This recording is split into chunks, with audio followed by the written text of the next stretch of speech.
experiencing a pulsation at the third eye,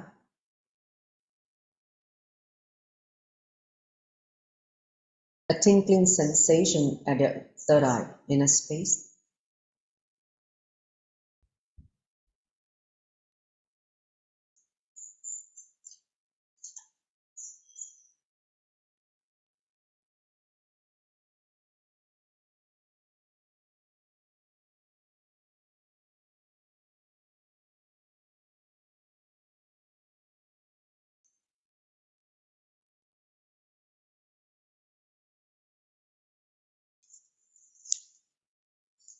All right, you can slowly, very slowly open the eyes now.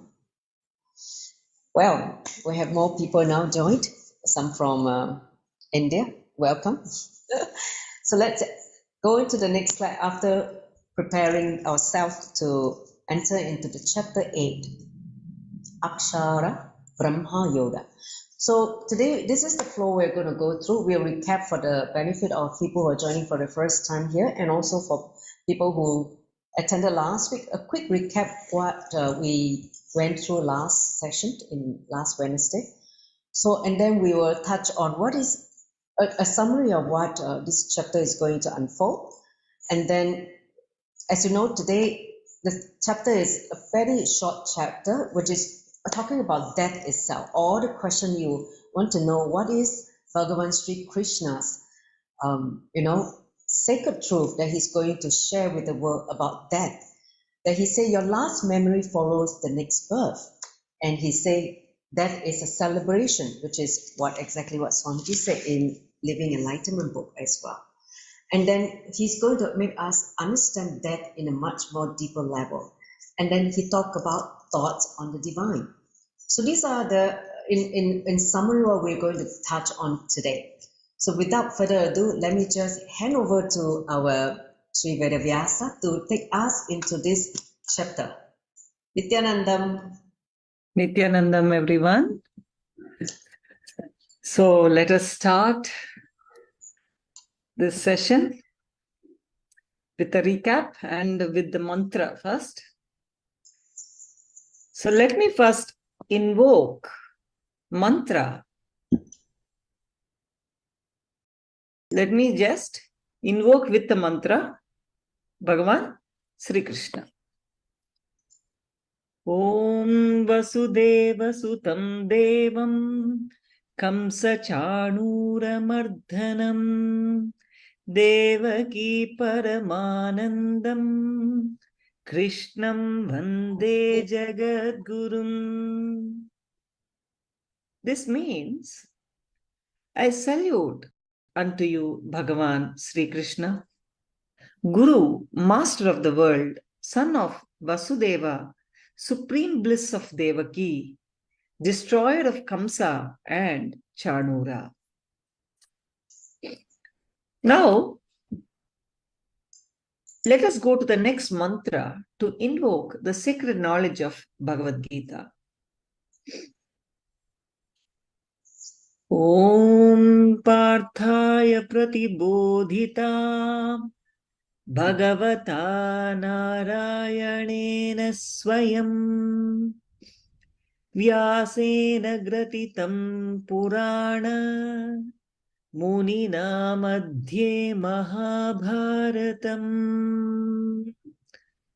Advaitaamritavarshini Bhagavatim Ashtadasadhyayinim Amba Swam Anusandadhami Bhagavad Gita Bhavadveshini.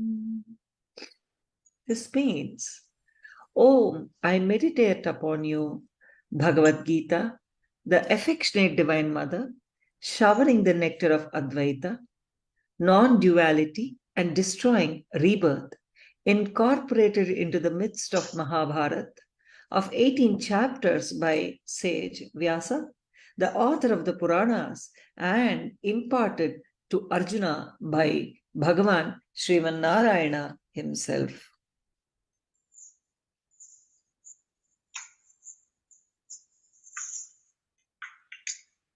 So now, Let us all remind ourselves about what Bhagavan Sri Krishna spoke about chapter 7, Jnanavijnana Yoga. See, understand, in Jnanavijnana Yoga, Bhagavan insists that first thing you need to learn to radiate nididhyasana. That is, learn to think and speak with the same cognition you arrive at by internalizing authentic listening, shravana, which will lead to clarity, and internalizing manana, which will lead to cognitive shift. Powerfully living the cognitive shift is what is called radiating nididhyasana. Please understand, Bhagavan says only 1 in a billion reaches him. This whole chapter is about how human beings approach the divine, why they approach the divine, and at what level they approach the divine, and at what level do they approach the divine to grow in maturity.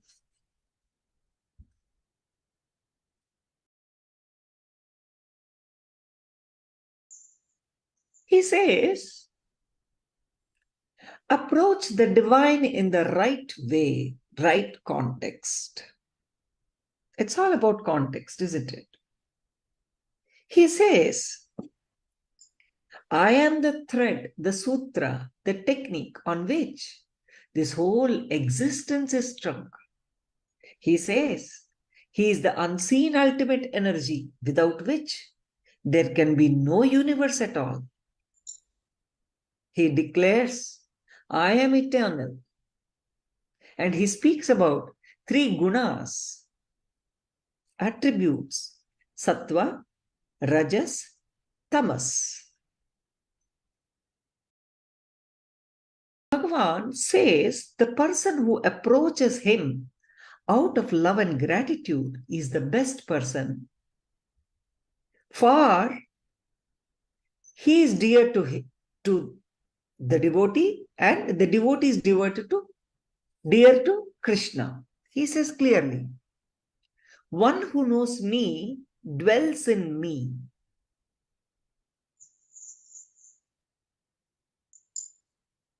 He is the best person because I am dear to him and he is dear to me. Being engaged in my mission, he attains me. I am in your heart, Krishna declares his divinity openly. Please listen. He asks us to leave attachment and aversion, raga and dvesha. And he also gives meditation as a technique for surrendering one's identity. As you all know, whole Gita, Krishna gives Arjuna the techniques and processes, sutras that lead to liberation. Bhagavan says, even at the time of death, even if all your life you lived a dissolute life, if you realize the futility of the psychodrama you have played all your life, it will liberate you. The mere recognition of that drama can save you. If we want to die with the thought of the divine uppermost in our mind, we must be remembering him now.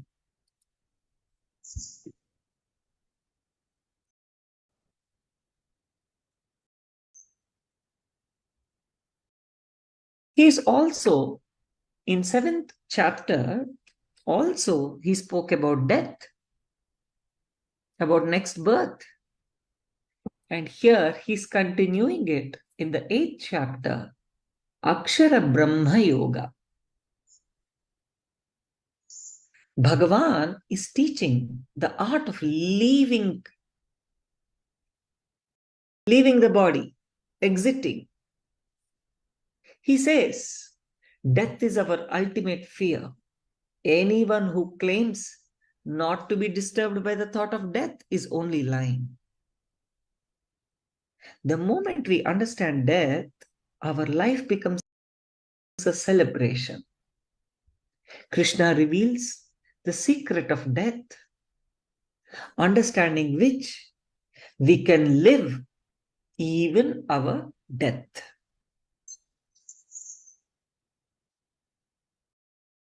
And we can leave, exit very smoothly.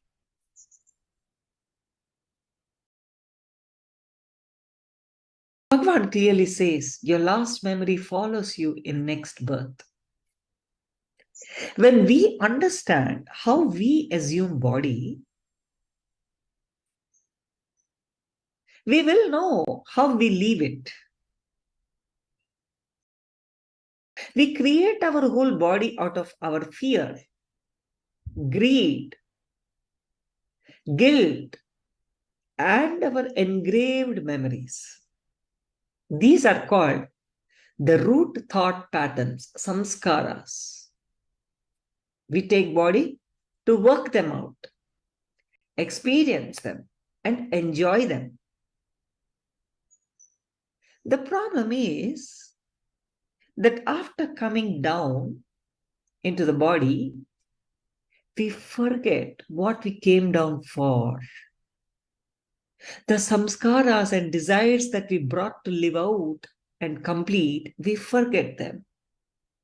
And instead, we accumulate desires from others in society. Means what? Borrowed desires. We accumulate desires from others in society and work out their desires in our life. When we live out others' desires in our life, we feel deeply discontented, deeply incomplete, because the energy that we brought with us will become insufficient.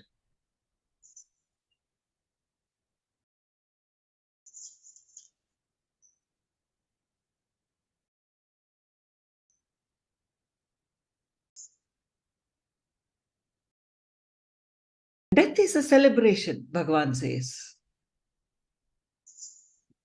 Death is the end of life as long as we don't understand it. The moment we understand it, it becomes a liberation and celebration.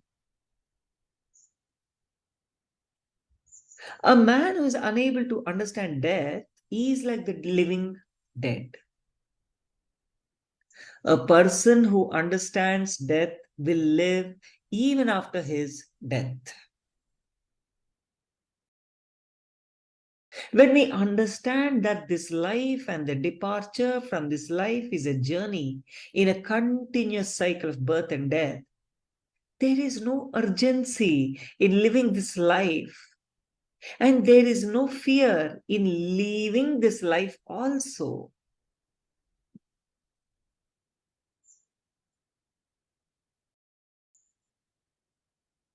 When we understand that what we do in this life and how we do it determines how we are born, we will have a very far greater understanding of how to lead this life. Our understanding about death influences our whole social structure, thinking system, and our whole mentality can be transformed with the right understanding about death.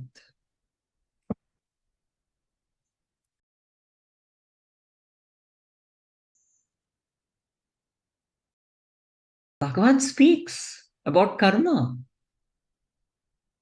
See, understand, he speaks about birth and death.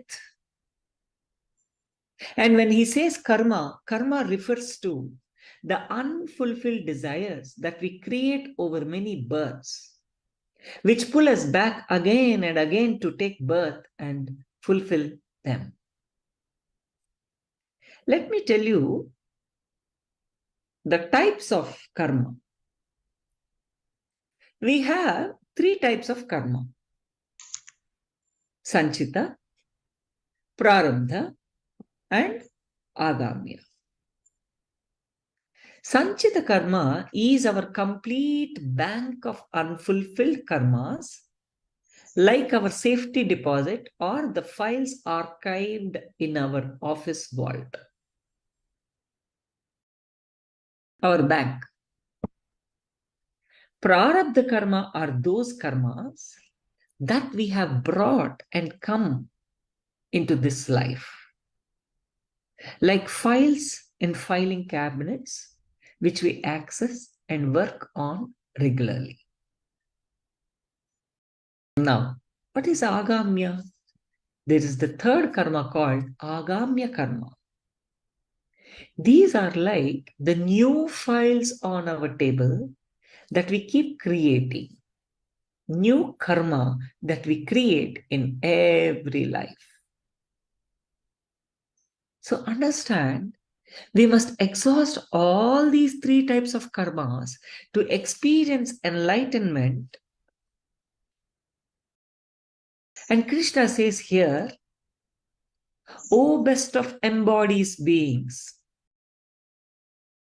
O best of embodied beings. He's talking to Partha, Arjuna. He feels whichever beings embodied, Arjuna is the best.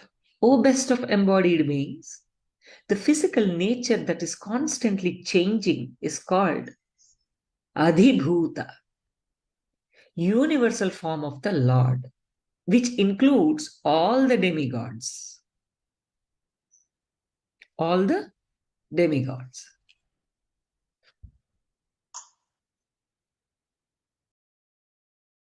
If we understand death, our whole life will be automatically disciplined. This gives us a background to understand the secret of death. When we understand why we take birth, it is easier to understand what happens when we leave the body. If we understand this deeply, our desire to possess everything around us will automatically drop. Krishna clearly says, all physical matter is energy and it keeps changing. And he speaks clearly in this verse. Everything, whether living or non-living, is an embodiment of the Supreme Soul. The same Supreme Soul lives in everything and everybody.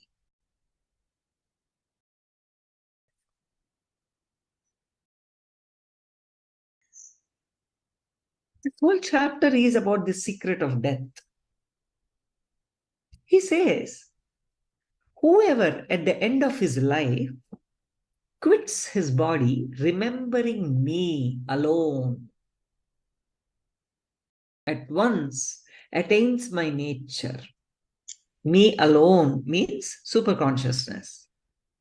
He's saying, whoever at the end of his life quits his body remembering superconsciousness alone, immediately attains his nature.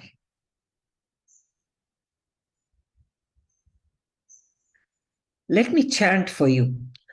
Om antakale cha mam eva smaran muktva kalevaram yah prayati sa madbhavam yati